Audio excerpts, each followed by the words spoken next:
Olá, mais uma vez estamos aqui juntos, estudando as obras de André Luiz. Agora, Os Mensageiros, segundo livro, escrito por André Luiz por Chico Xavier. Vamos estudar hoje o capítulo 6. Advertências profundas. Puxa, mais advertência? A última foi pesada, né? Vamos ver o que parece aqui.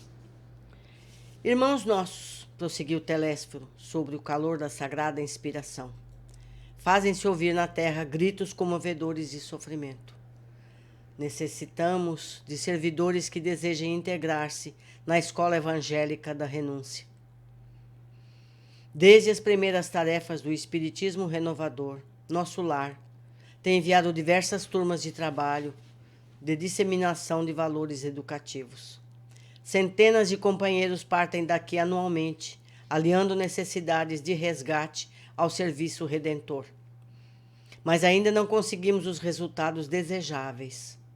Alguns alcançam resultados parciais nas tarefas a desenvolver, mas a maioria tem fracassado ruidosamente. Nossos institutos de socorro debalde movimentam medidas de assistência indispensável. Raríssimos conquistam algum êxito nos delicados mistérios da mediunidade e da doutrinação. Outras colunas de nossa esfera providenciam tarefas da mesma natureza, mas pouquíssimos são os que se lembram das realidades eternas do outro lado do véu. A ignorância domina a maioria das consciências encarnadas, e a ignorância é a mãe das misérias, das fraquezas, dos crimes. Grandes instrutores nos fluidos da carne amedrontam-se, por sua vez, diante dos atritos humanos e se recolhem indevidamente na concepção que lhes é própria. Esquecem-se de que Jesus não esperou que os homens lhe atingissem as glórias magnificentes e que, ao invés, desceu até o plano dos homens para amar, ensinar e servir. Não exigiu que as criaturas se fizessem imediatamente iguais a ele, mas fez como os homens para ajudá-los na subida áspera. E com profundo brilho no olhar, Telésforo acentuou, depois de pequeno intervalo: se o Mestre Divino adotou essa norma, que dizer de nossas obrigações de criaturas falidas? Abstraindo-nos das necessidades imensas de outros grupos, procuraremos identificar as falhas existentes naqueles que nos são afins. Em derredor de nós mesmos, os laços pessoais constituem extenso campo de atividade para o testemunho. Cesse para nós outros a concepção de que a terra é o vale tenebroso destinado a quedas lamentáveis e agasalhemos com certeza que a esfera carnal é uma grande oficina de trabalho redentor. Preparemo-nos para a cooperação eficiente e indispensável. Esqueçamos os erros do passado e lembremo-nos das nossas obrigações fundamentais. A causa geral dos desastres mediúnicos é a ausência da noção de responsabilidade e da recordação do dever a cumprir. Quantos de vós fostes abonados aqui por generosos benfeitores que buscaram auxiliar-vos, condoídos do vosso pretérito cruel?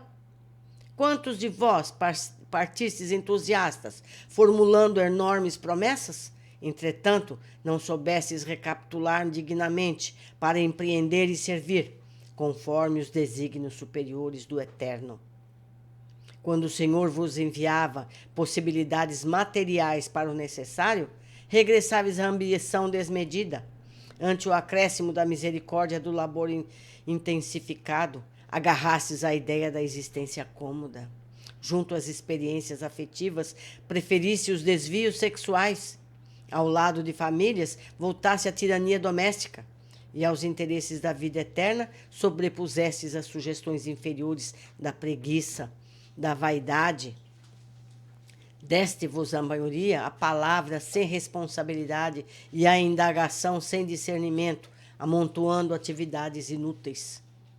Como médiuns, Muitos de vós preferis a inconsciência de vós mesmos, como doutrinadores, formuláveis conceitos da exportação, jamais para uso próprio. O texto aqui está errado. Vou ler outra vez de outra forma. Como médiuns, muitos de vós preferis a inconsciência de vós mesmos, como doutrinadores, formuláveis conceitos da... Deve ser exortação, jamais para uso próprio. Deve ser erro de Word, qualquer coisa dessa. Vocês me desculpem. Que resultado atingimos? Grandes massas batem as fontes do espiritismo sagrado, tão só no propósito que lhes mancharem as águas, não só procuradores do reino de Deus, os que lhe forçam desse modo as portas, e sim caçadores dos interesses pessoais. São os sequiosos da facilidade, os amigos do menor esforço, os preguiçosos e delinquentes de todas as situações, que desejam ouvir os espíritos desencarnados, receosos da acusação que lhes dirige a própria consciência. O fel da dúvida invade o bálsamo da fé nos corações bem-intencionados. A sede de proteção indevida azorraga os seguidores da ociosidade. A ignorância e a maldade entregam-se a manifestações inferiores da magia negra. Tudo por quê, meus irmãos? Porque não temos sabido defender o sagrado depósito em termos esquecido em nossos labores carnais, que espiritismo é revelação divina para a renovação fundamental dos homens. Não atendemos ainda, como se faz indispensável, a construção do reino de Deus em nós. Contudo, não abandonemos nossos deveres a meio da tarefa. Voltemos ao campo, retificando as semeaduras. O Ministério da Comunicação vem incentivando neste momento renovador. Necessitamos de servidores de boa vontade, leais ao espírito da fé. Não serão admitidos os que não desejarem conhecer a glória oculta da cruz do testemunho. Nem atendem aqui os que se aproximam com objetivos diferentes. Aqui estamos todos, companheiros da comunicação, endividados como o mundo, mas esperançosos com o êxito da nossa tarefa permanente.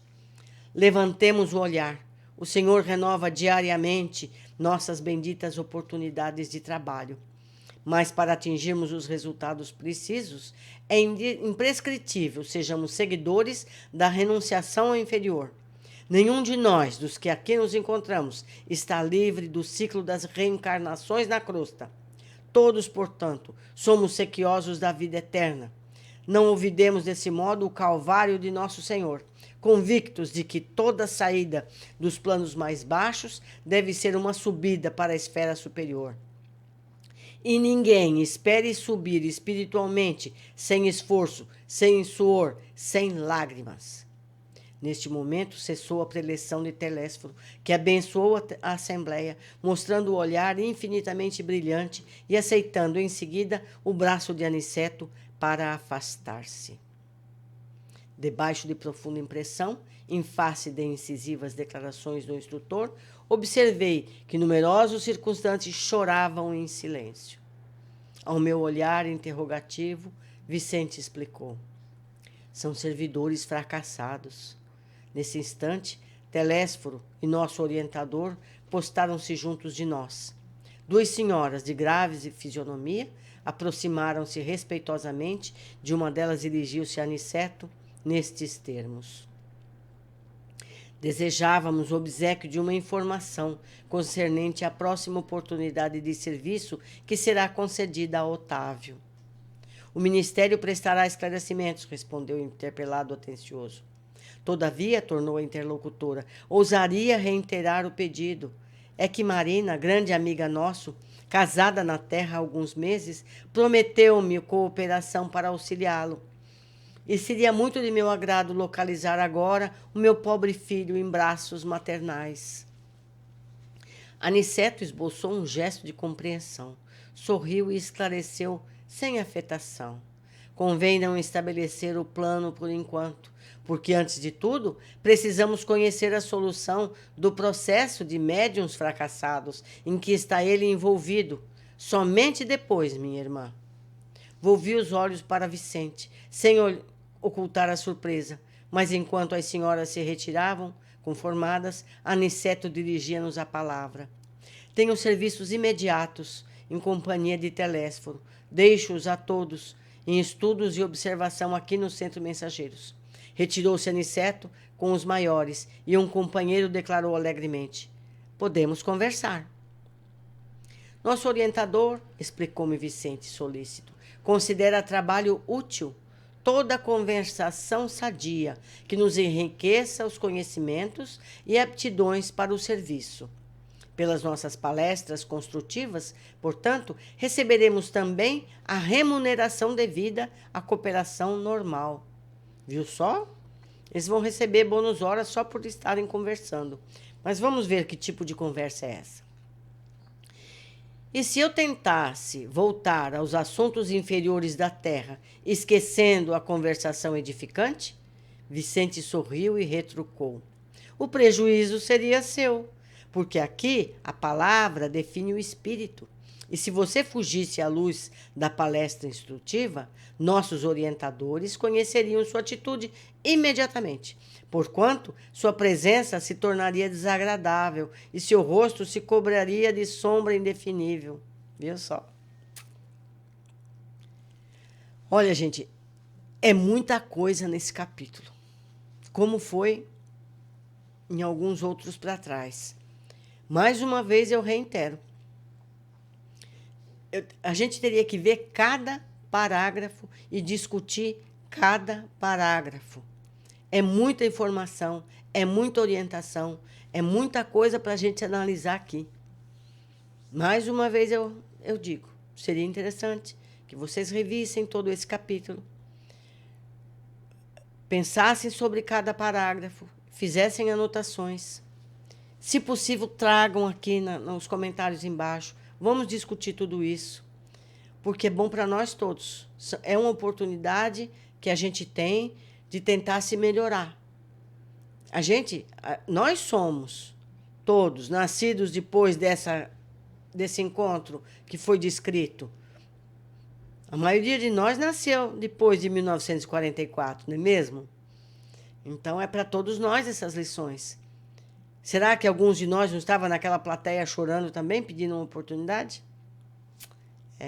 Eu penso nisso. Eu nasci em 52. O puxão de orelha serve bem para mim. Vamos lá. Primeiro, Telésforo volta a nos dizer que muitos nascem prometendo cumprir a tarefa da mediunidade, orientação espiritual, mas raros conseguem. A maioria fracassa. Ai, que medo. E nós, como estamos nos saindo de nossas tarefas? Estamos ajudando as pessoas com informações sobre a vida espiritual? Seja diretamente ou por nossos exemplos no dia a dia? Ou ficamos preocupados em demonstrar nossas crenças? O medo de julgamentos é maior que a nossa fé? Acho que deveríamos nos preocupar mais com o nosso futuro. Quem nos critica hoje, pelo que acreditamos, não estará ajudando no futuro. A primeira obrigação que nós temos é conosco mesmo. E eu vou repetir a historinha. As aeromoças que ensinam a colocar a máscara, primeiro a gente tem que colocar na gente, para depois colocar no outro. Como é que nós estamos trabalhando na nossa melhoria pessoal? Para então a gente estar ajudando os outros. Vamos trabalhar. O tempo já chegou. A ignorância é a mãe das nossas tribulações. Por isso nos foi dito: espíritas, amai-vos e instruí-vos. Pois aprendemos, temos mais condições de entender, não só sobre a doutrina espírita, mas também sobre as razões da vida encarnada, as ações e reações, as importâncias das nossas atitudes. Diz, inclusive, grandes instrutores se retraem frente às dificuldades da vida material. O esquecimento dos dias, nos planos mais altos, não podem dar resistência e perseverança necessária para os vencermos a própria inércia, e fracassam. Mas temos as obras psicografadas para nos lembrarem disso. Essa obra é uma delas.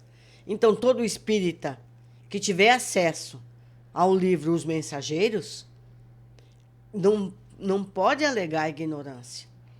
Está tudo escrito aqui. Não é verdade? 3. O esquecimento nos faz recair em erros antigos. A ganância, a vaidade, sexualidade, tirania e tantos outros que já nos derrubaram em vidas anteriores e continuam a nos levar ao erro seguidamente. É aí é que entra a reforma íntima, não é? Toda noite, pensar o que eu fiz de errado, com quem que eu briguei, quem eu chamei atenção, estava certo, estava errado, será que eu poderia ter feito de outra forma? Carapuças, carapuças. Por isso, o estudo, o conhecimento das leis reencarnatórias pode ser o nosso guia para tentar acertar mais do que errar. Quando recebemos mensagens dos planos superiores, achamos sempre que serve para alguém que nós conhecemos. Nunca é para nós mesmos. Mesmo quando somos nós os médios ou orientadores espirituais. O papel de doutrinador é ainda mais sério, pois a posição é de quem orienta e, neste caso, deve ter conhecimentos e atitudes pessoais à altura da orientação a ser dada. Não podemos cair no erro. Faço o que eu faço, não faço o que eu falo. Inclusive, o termo doutrinador já está sendo revisto. Quem somos nós para doutrinar? A gente é um esclarecedor no máximo daquele espírito que veio numa mesa mediúnica para ser orientado, para ser esclarecido. Doutrinado é muita coisa. Não é verdade? Quem somos nós? Muitos que deveriam se dedicar à mediunidade ou à doutrinação temem receber reprimendas nas mensagens psicografadas ou por incorporações de orientadores e evitam essas oportunidades. Nós fazemos isso? A gente, quando lê aqueles papeizinhos com mensagens espirituais, a gente sempre lembra de alguém, né? Nunca é pra gente. Eu confesso, eu sempre penso em alguém. E a gente tem que pensar, isso aqui serve para mim? 6. Não há como evoluir espiritualmente sem as dores e superações das nossas mazelas pessoais. Temos o hábito de pedir misericórdia quando as dores chegam, esquecendo que são essas dores que nos farão pessoas melhores a cada dia. Querer evoluir sem superar as dificuldades dos dias da vida material seria como conseguir um diploma sem ter superado as dificuldades escolares. Vocês já viram alguém entrar em forma física sem uma dieta e sem exercício físico? Não tem. Então tem que suar, tem que exercitar, tem que ficar cansado, tem que dedicar alguma coisa para conseguir um sucesso. Então a vida espiritual é a mesma coisa. Então quando vem um problema, é para a gente aprender com esse problema. Quando vem aquela pessoa chata, incomodar a gente, é para a gente aprender a ter paciência. Quando aquilo que a gente quer não chega, é para a gente aprender a ter resignação. Então, a gente tem sempre que procurar saber o que eu devo aprender com isso. 7º e último. Por conversações edificantes, ganham bônus e sabem imediatamente se o assunto são de níveis superiores ou inferiores.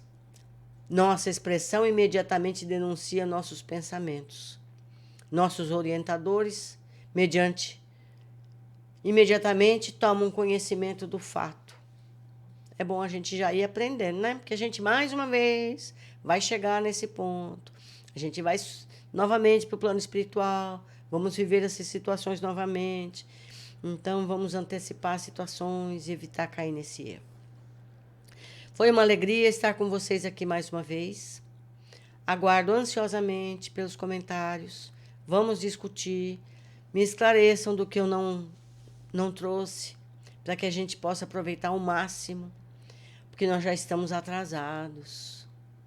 Nós já estamos no ano 2020, não é verdade? Vamos tentar acertar mais. Um abraço, eu espero vocês. Até mais.